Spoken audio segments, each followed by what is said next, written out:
Alright, Shalom Akim. Shalom. Alright, first I want to say Call Halal. Yahweh, Ba'ashem, Yahweh Shah, Ba'ashem, Rakar Kadash. Double honesty and power on the Elder Great Mill, so I rule well through the Spirit. Peace and blessings to the hopeful elect, scattered throughout the four corners of the earth, preaching and living His word, sincerity and truth. Alright, this is GMF Dallas, with Yahweh Allah, and I have the other two brothers here with me. I have the elder and the other brother. This is Ariala, Mike Allah. Alright, and we're back with another lesson through the Spirit power of Yahweh Ba'ashem Yahweh Shah. And we just wanted to go to a few scriptures concerning how mingling with the heathen has destroyed our people, man. And we're in the worst state ever, you know. And Jake has always had a history of that ever since we came out of Egypt. You know, we got the law, statutes, commandments of the Heavenly Father. That was one of our main commandments, man. To keep, to be holy and be under the will of Yahweh Ba'ashem Yahweh Shah and serve Him and His laws, you know. But throughout the process of time, you see throughout the scriptures through various captivities, Jake has always mingled with the heathen, made certain pacts, you know, selling out to our people, you know, and just going completely off, man, and to the point where we're getting put in captivity and we're getting jacked up by the Heavenly Father, you know, and it continues on until this very day, you know. So we just want to go through a couple of scriptures, and Lord will is edifying for you, brothers. Joe, want to add anything? Okay, let's go Deuteronomy. Let's start with Deuteronomy 7:2. Okay, this is Deuteronomy chapter 7, verse 2. It says, "And when the Lord thy power shall deliver them before thee, thou shalt smite them and utterly destroy them. Thou shalt make no covenant with them, nor show mercy unto them." Right, so this is a command for the Heavenly Father, man, through Moses. You know, as we was going through our journey from Egypt, and we was going through to take out those Hamite nations, you know what I'm saying, because they was being wicked in the Holy Land. So that's what was going to cause them to be drove out, you know. And so going in there, we weren't supposed to keep anything of them, you know, or mingle with them. You know, we're supposed to actually complete them all, put them all to death, man. Yep. Utterly destroy, he said. You know, no mercy. Their history in that land was supposed to be completely erased. Mm-hmm. It was meant for stuff to just start completely over, man. You know? But, hey, what did Jake do? Jake making marriages with them, you know, mingling with them, different past, picking up different customs, to where eventually we got evicted, you know? Go ahead. Verse 3 says, "Neither shalt thou make marriages with them. Mm-hmm. Thy daughter shall not give unto his son, nor his daughter shall thou take unto thy son." Right, so we're not even supposed to be marriages with them, you know? No type of family ties with them, man. Why? Because they're not of the nation of Israel. They're not of the stock of Abraham, Isaac, and Jacob. And it wasn't a marriage like the marriage today, man. It wasn't like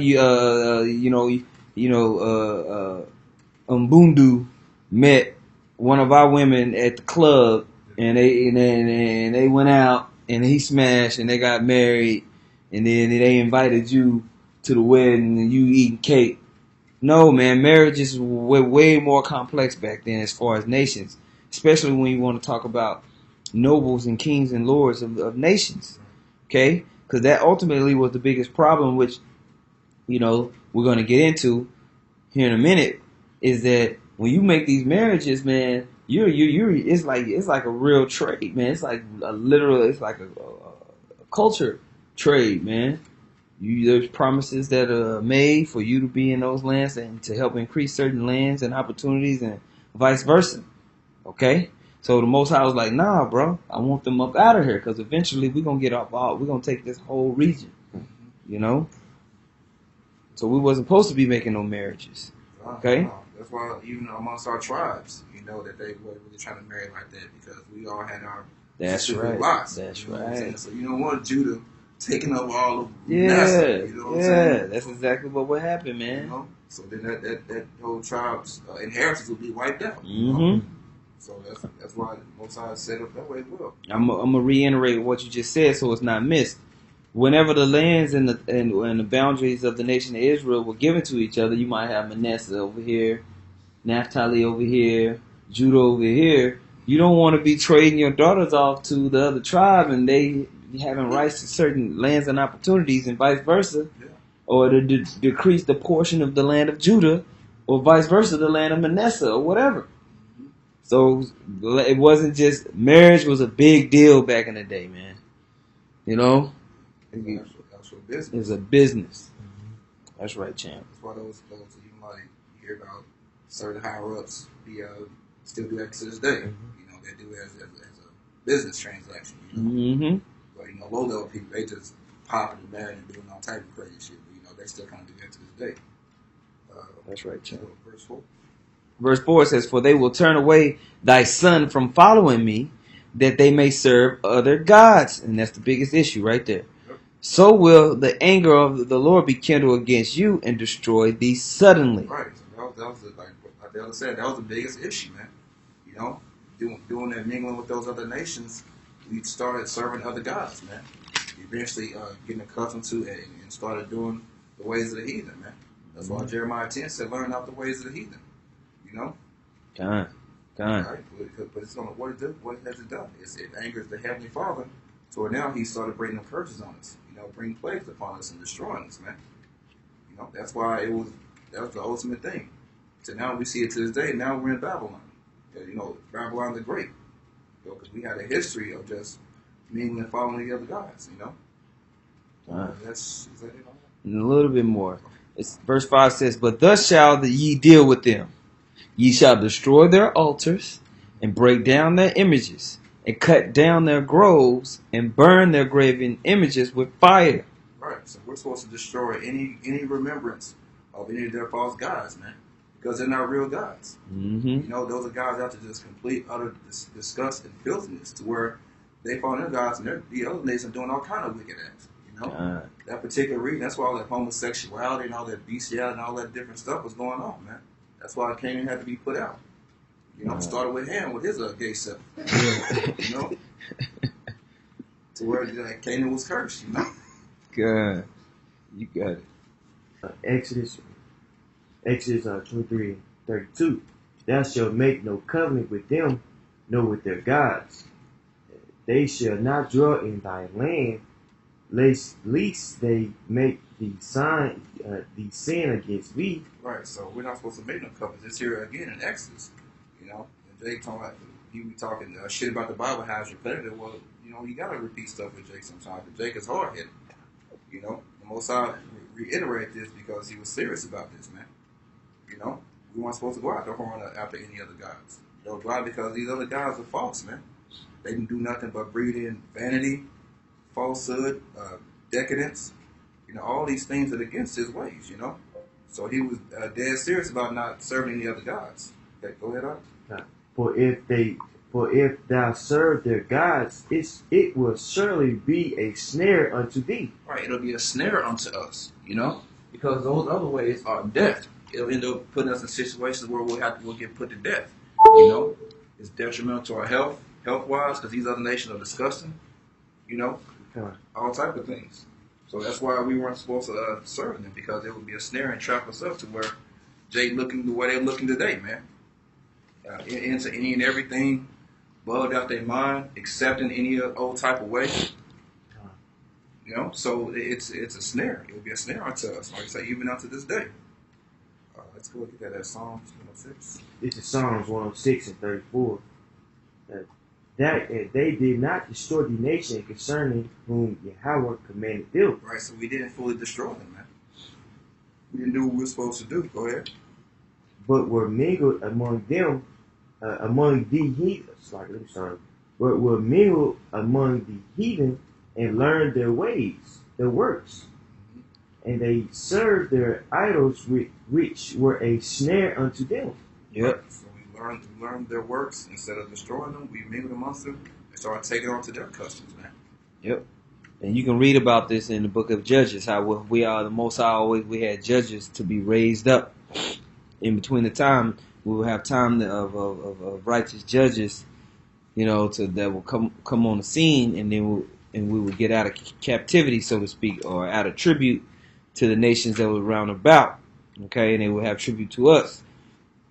And you kept having that process of stuff happening all the way up until the time of King Saul, to where we were having the ultimate wars with the Philistines, and then leading into the time of King David, where we dominated. Verse 37. Yea, they sacrificed their sons and their daughters unto devils, and shed innocent blood, even the blood of their sons and of their daughters. whom they sacrificed unto the idols of Canaan. So we're sacrificing our sons and daughters like the heathens were. You know, you can read about that in Jeremiah, how they were sacrificing unto Molech. You know, at the time of where they were burning trash south of Jerusalem. You know, they were putting their sons and daughters to the fire, man. Which that goes into Christmas, the Yule log, and all that type of things. You know, we're still doing that things to this day. You know, sacrificing our children to Easter. You know, which is actually Ishtar. You know, you have Valentine's and all these different gods and different customs. You know, Jacob sacrificing their kids to unknowingly. You know, to where they're putting kids in a when you sacrifice something, you're killing it. You know, they're killing their kids, man, because why? Those ways of death. They're separating them from Yahweh Shemiah Shah, which is what? His ways are life. His law, statutes, commandments give us life. You know, everything else is in complete darkness and death, you know? Whatever. And the land was polluted with blood. Thus were they defiled with their own works, and went a whoring with their own inventions. Right, so we end up defiling ourselves, man. And whoring after our own thoughts and intentions, you know? Because those idols, what? It also breeds you what? To be self-willed, you know? To worship yourself, you know? To where Esau he pushes that heavy here, you know? Complete disobedience to Yahweh Shem Yahushua. You know, complete rebellion, man. Do what you want to do as thou wilt. You know, you only got one life. All these different ideologies or these different sayings, you know, to where it's got Jay going out their own inventions now. That's right. You know? And that's an attribute of the son of perdition, man. You know what I'm saying? It says in Second Thessalonians, the second chapter, how he would set himself up as if he's God, man. Mm-hmm. And that's what he's doing with his philosophy, man. The so-called white man. You know, which goes into perfectly with the examples that the brother had just named, man. You know, they want people to worship themselves, man. You know, that's why transhumanism is on the rise. You know, because you got a so-called white man, he wants to set himself up as a god, which is nothing new. Right. I read verse 40 from the book of the show. God. Verse 40, therefore was the wrath of Yahweh kindled against his people, insomuch that he abhorred his own inheritance. Right, so to the point to where he put us away, man. You can read about that in Hosea, the first chapter. It said, Lord me, ye are not my people. You know, so it got to the point to where we kept pouring out the other gods and following different idols, to where we went into captivity and he took his name off of us, to where we completely forgot who we were. You know, we completely fell away from the ways and the customs of Yahshua. You know, to where we took on proverbs and bywords, and now we're just now coming back into that, man. Now we're trying to establish those ways of the ancient world of our forefathers. You know, to where the elect is going to wake up and come out of that and come back to the Heavenly Father. Everyone else is still going to follow after that. You know, 2/3, because that's where they were appointed to. They were vessels fitted for destruction.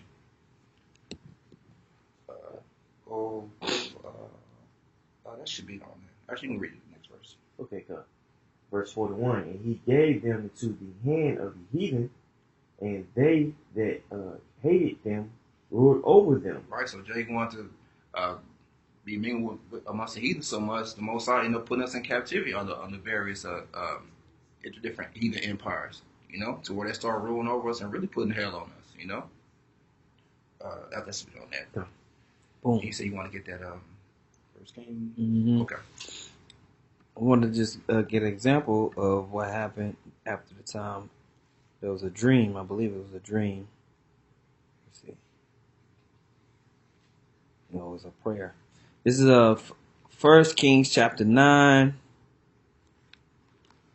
in verse 5. It says, Then will I establish the throne of thy kingdom upon Israel forever, as I promised to David thy father, saying, There shall not fail thee a man upon the throne of Israel. But if ye shall at all turn from following me, ye or your children, and will not keep my commandments and my statutes which I have set before thee, but go and serve other gods and worship them, then will I cut off Israel from out of the land which I have given them, and this house which I have hallowed for my name, which I cast out of my sight, and Israel shall be a proverb and a byword among all people. And that's what happened, man. Babylon came down and basically rent the kingdom. After King Solomon had that time of peace, that 40 years of peace, you know, that period, Babylon came, rent the kingdom, scattered the people, and we became a proverb and a byword, man. We became just like a piece of dung, man. Because when you go back into Deuteronomy, it says that you were like the smallest among all the people.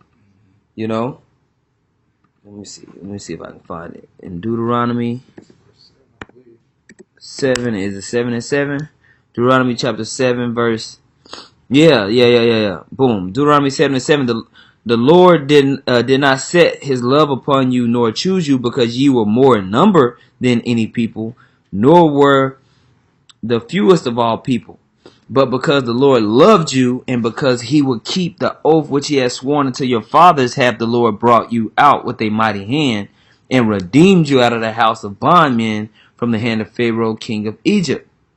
Okay, and that's the reason. It's just the Most High. He put His name on us, man. He put His word and His name on the children of Israel. Okay, but because of disobedience, mingling with these other heathens, going into doing those different marriages as we were talking about, it caused us to become a proverb and a byword. And you can't go anywhere around the planet Earth without the so-called Negro, Latino, and Native Americans being pretty much at the bottom. The brother Wakari Kwam today was doing a live show on Mexico, and he was going in on the caste system that they had. That they have a caste system, or basically you got the European white boys and those that have maybe it might be a Latin mom and a European dad after that, and then it just went down into the indigenous people, and then at the very end of the caste system, black people. So right there at the bottom of the caste system was the indigenous people and Negroes, man. So-called Negroes.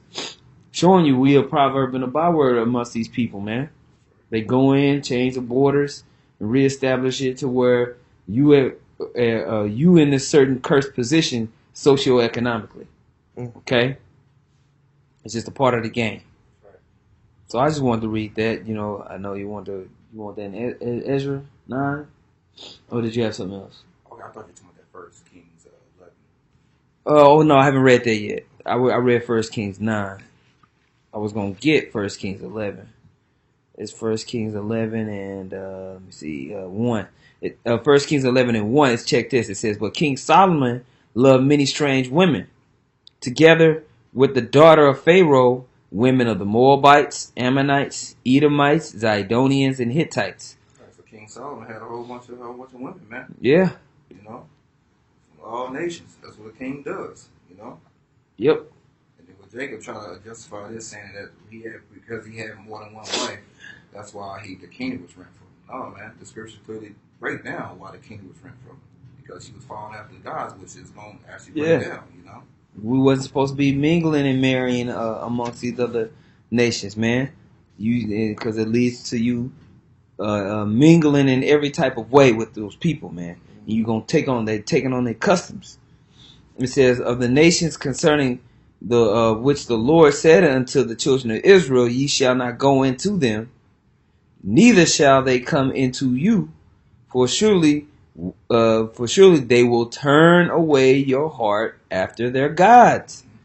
Solomon clave unto these in love," and he had 700 wives, princesses, and 300 concubines, and his wives turned away his heart.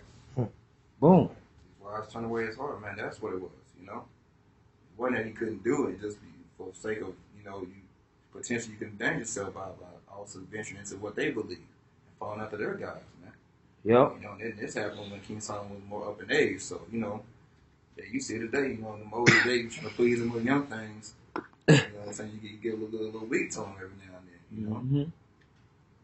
Oh, yeah. That's what happened. That's really the point of it. Okay. Mm-hmm. Yeah, so that's what happened, man. So, and that ended up what happened. It didn't happen in King Solomon's time, but it happened in his son's time, Rehoboam. The Most High rent the kingdom. He split up the southern kingdom and northern kingdom. He put enmity between them. And And after that, the Babylonians came in. You know. But let's go get to the next example. You had that brother now. Ezra 9th chapter, or did you have another precept? I didn't have. I thought the brother had. Well, I got Ezra. Yeah. Okay. So I All can't. right, you got Nehemiah, right? I have Nehemiah 13. Okay. You want either one first? All right. This is Ezra chapter 9, verse 1. It says, "Now when these things were done, the princes came to me, saying, The people of Israel and the priests and the Levites have not separated themselves from the people of the lands, doing according to their abominations, even of the Canaanites, the Hittites, the Perizzites, the Jebusites, the Ammonites, the Moabites, the Egyptians, and the Amorites." Right. So Those people of the land of Canaan. mm-hmm. We didn't separate ourselves. The scriptures tells us the Most High said us to be holy, man. Yeah.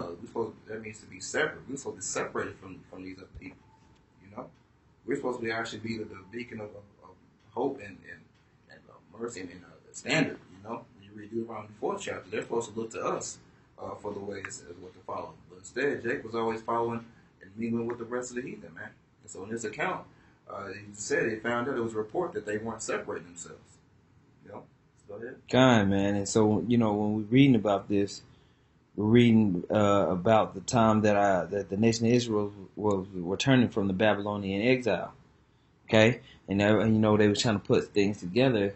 And so we had got scattered, and it was just like a time for basically a nationalistic ideology to really reign amongst the people.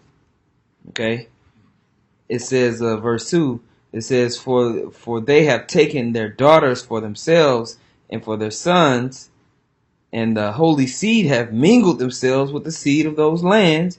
Yea, the hand of the princes and the rulers have been chief in this trespass. Right. So the higher ups, the ruling class, is chief in this trespass, man. Because they were, like I said, it was mingling their princes and princesses, with the heathen, man.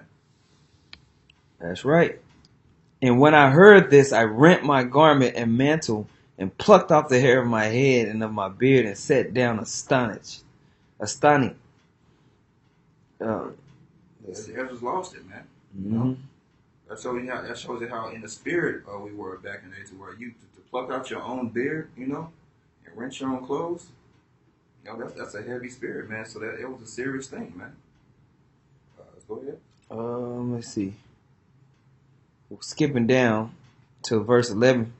Ezra 9:11 says, "Which thou hast commanded by the servants prophets, saying, The land unto which ye go to possess it is an unclean land, with the filthiness of the people of the lands and the abominations which have filled it from one end to another with their uncleanness. Now therefore give not your daughters nor their sons, neither take their daughters unto your sons, nor seek their peace or their wealth forever. For ye may be strong and eat of the good of the land, and live and leave it for an inheritance your children forever." Right. So in order so we can have that inheritance, we're not supposed to be mingling with them. Why? Because the scripture said they defiling the land from one end to the other, man. Completely making everything disgusting, in the spirit. So we had to separate, get away from them in order to continue to have that inheritance. That way we can pass it down. We don't want their riches. We don't want nothing to do with anything that they got going, man. Any way that you agree with these people is going to come with something being defiled. You're not to make marriages with these people. Okay? It's different between having some type of concubine or, but then actually making a binded marriage contract, man. Going in, you ain't supposed to be making no marriages with the heathens, man. Okay, most I don't want you to have nothing from them.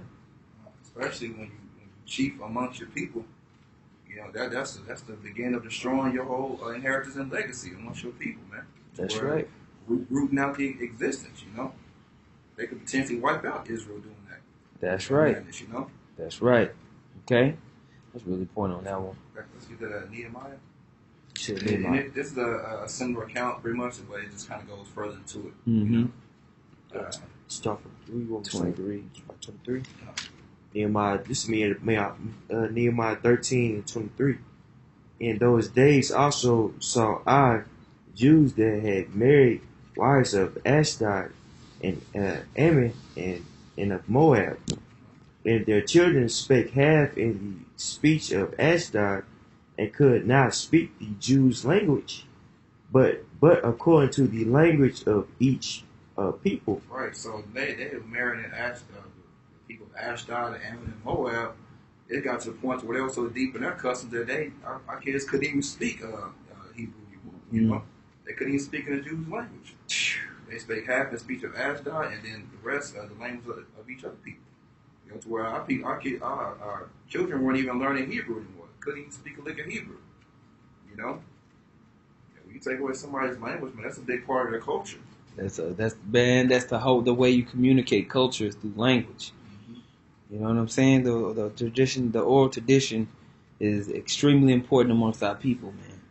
So you remove that, like even hip hop. The problem with hip hop, you know, I know this but hip hop created what was called a subculture, meaning it had a differentiating type of language, way, style, and the ability to communicate amongst our people in an underground way, in a way that wasn't.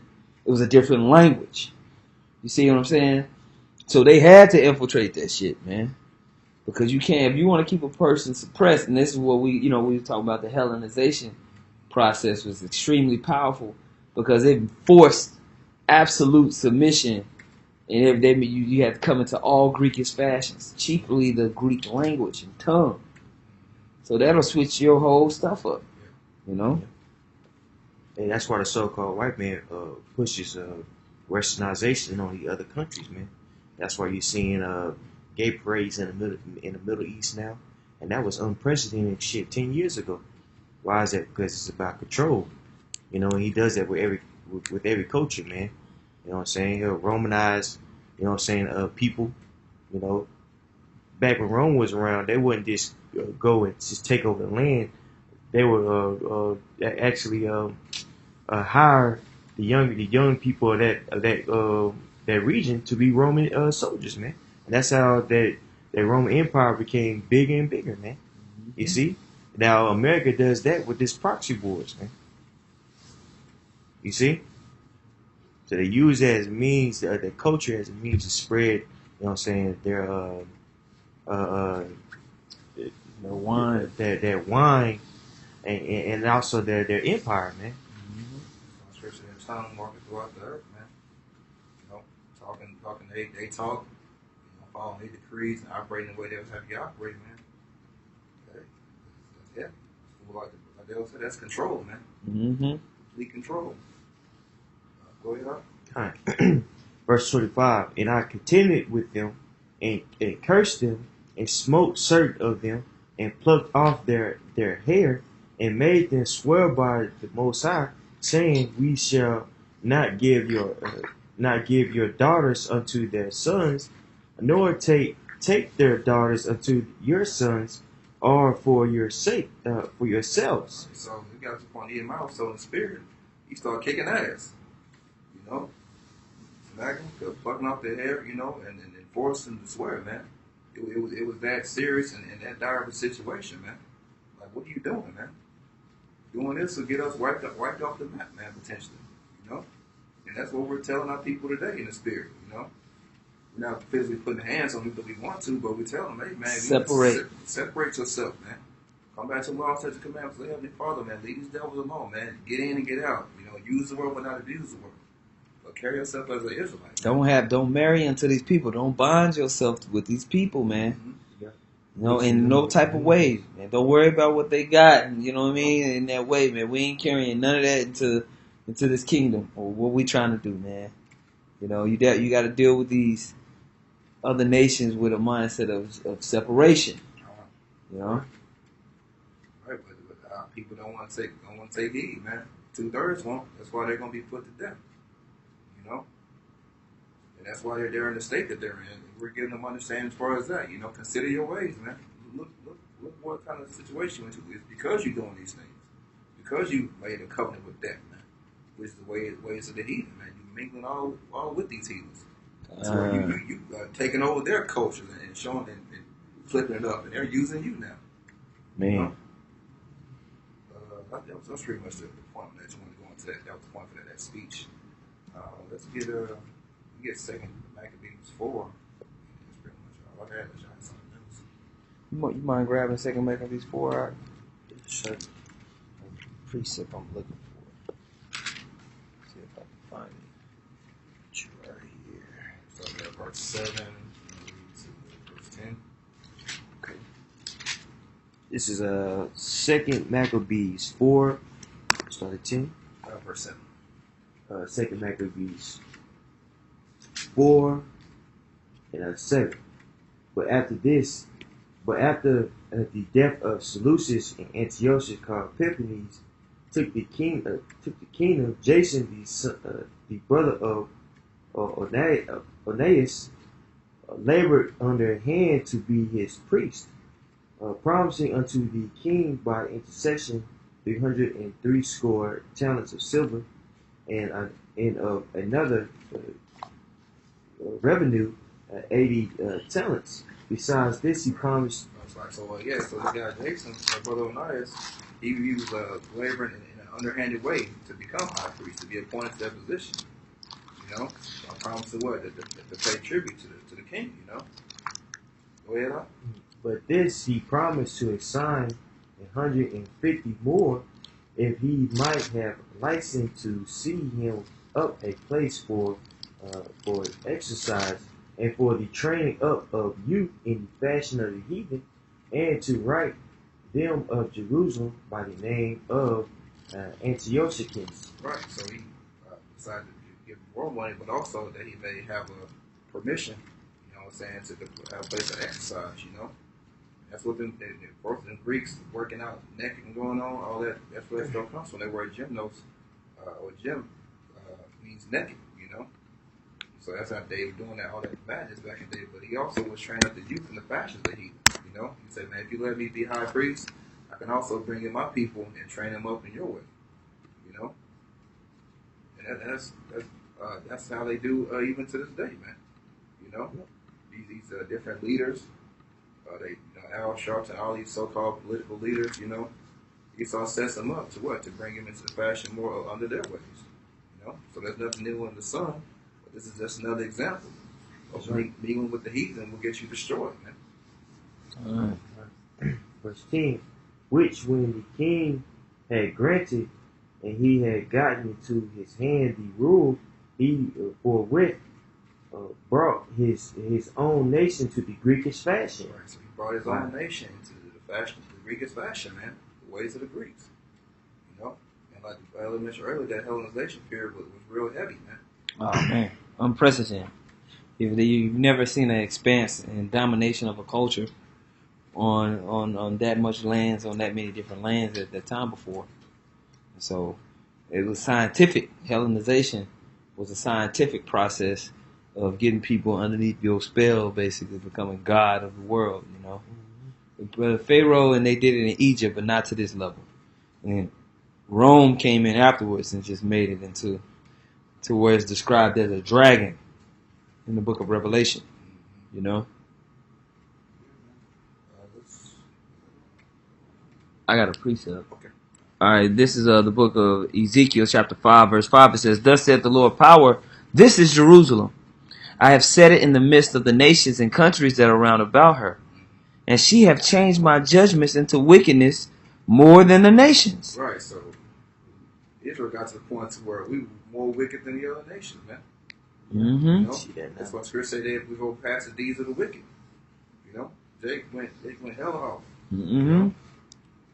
Did way too much. Why? Because we had that spirit from Heavenly Father because we were blessed. You know? So we had the ability to take the creativity to take that wickedness to a whole nother level, man. So we're not, that's why the nations have us heading all their agendas. You know, Esau has us heading the gay agenda, the homosexuality agenda. Yep. You know, all different avenues, man. He has Jake at the forefront of that. Yep. Oh, go ahead. It says, "And she has changed my judgments into wickedness more than the nations, and my statutes more than the countries that are round about her. For they have refused my judgments and my statutes, that they have not walked in. That they have not walked in them.